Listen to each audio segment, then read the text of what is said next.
Change in profit sharing ratio. Change in profit sharing ratio amongst existing partners.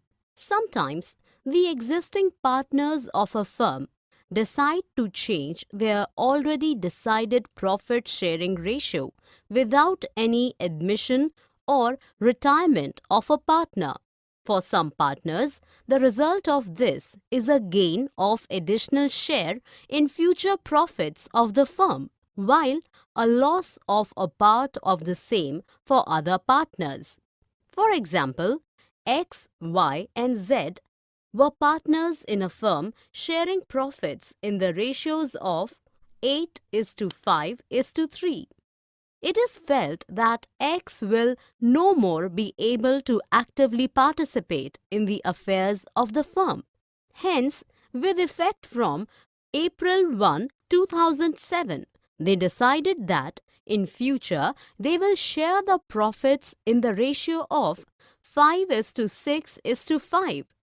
This results in X losing 3/16 multiply 8/16 minus 5/16 share in profits, while Y and Z gaining 1/16 multiply by 6/16 minus 5/16 and 2/16 multiply by 5/16 minus 3/16. In such a situation, first of all, the loss and gain in the value of goodwill will have to be adjusted. This is done by raising goodwill at its full value in the old profit sharing ratio and then writing it off in the new ratio.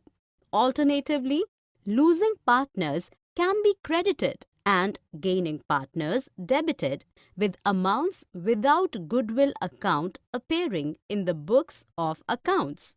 Any change in the profit sharing ratio involve adjustments in revaluation of assets and liabilities.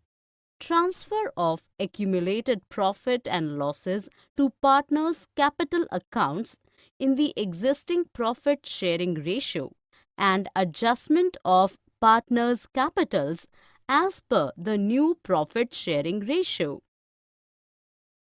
For more such videos on all subjects, practice questions, and a lot more, download iPrep and learn unlimited.